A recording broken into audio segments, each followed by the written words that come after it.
I thought I would maybe take you guys along with me on a little R&D stuff that I'm doing today for my brand. Part of this is like intentional R&D, like checking up on experiments that we already had sitting around and wanting to watch like how those ingredients or final product ends up tasting over time. But part of this is actually me just looking at the lots of product that we've sent out or like finished completion on, which I was there for production of, but since just like keeping it over the shelf life to see how the product changes. And enter one of the many frustrations of product development, having a startup, food, everything. Always trying to make our product as consistent as possible so that you guys know what always to get, but as best as possible as well. So we kind of only make like little changes around the edge in like the processing, say, of certain ingredients. And sometimes that backfires on us like over the long term. And unfortunately with baking, like if you are a baker, you may understand even at a commercial scale, it's kind of like an art. Like you can pay attention to the recipe, do exactly the same thing every time, use the same suppliers and stuff. But sometimes like the batch just doesn't want to cooperate with you. It could be weather, it could be the same ingredient from the same supplier, but a different lot, or, you know, whatever ingredient harvested at a different time of year. And then you kind of just get this different result in the product. And I have noticed that, of course. And so I'm always trying to like keep as much detailed notes as possible and like zero in on some of the changes. So that is unfortunately a big part of what I'm doing today, is like looking at any differences I see over different lots of our product and then trying to dig through all of my notes and understand what could have happened.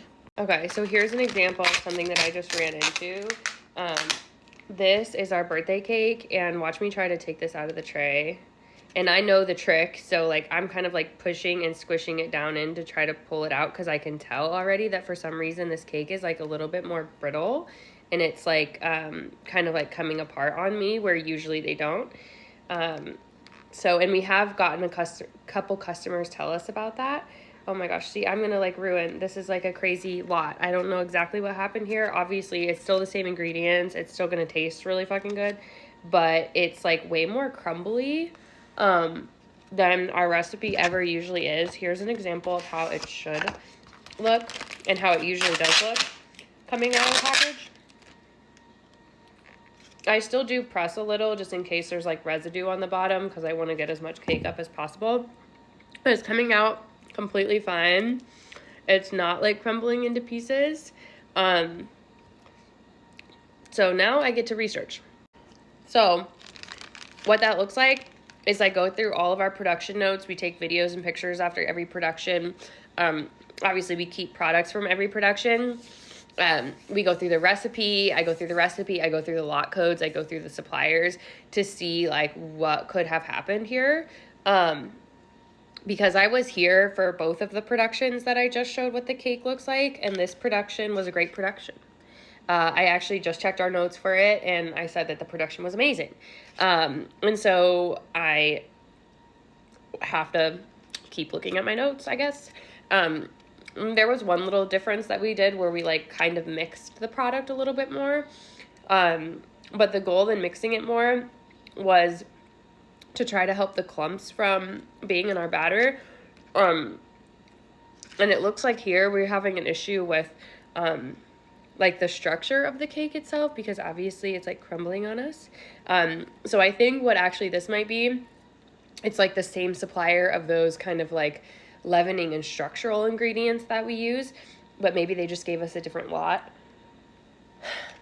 of the product, which is really difficult to deal with. So I'm going to look at a couple of the batches that I had of both lot codes and just compare, like, is this like just a crazy bad example, or did we see like that happen with a lot of stuff? And I guess I'm just sharing this because it's like what I'm doing today of social media, but it's just an example of like how hard that we're trying, and I'm sure all business owners try to like have a consistent perfected product. And no matter, especially in the world of baking, like no matter how many notes are taken and process protocols are followed, like sometimes you just get wild stuff, and it's like just this like perpetual troubleshooting process to try to improve. So yeah, if you did get a package like that, I am really sorry. In fact, even if you like DM me, I can, we could resend you guys this SKU with a lot code that I know didn't have this issue. Again, the product is the same, ingredients and whatnot. I will say though, with this crumbly texture, this is phenomenal. I don't exactly know what happened here, but with this crumbly texture one, it does have kind of like a drier experience in your mouth than like this, which makes sense because this is like acting like a normal cake, is like homogenized, and this is, I don't know like the right terminology. I'm still learning a lot of food science stuff, but anyway, this is like not, it's the same ingredients and the same process and stuff, but I don't love like the texture of this one, obviously, as much as like the way that it's supposed to be. So if you did have that experience, just send me a DM, or like on your order, follow up with me, and I'll see if I can send you guys, I can send you guys from the correct lot.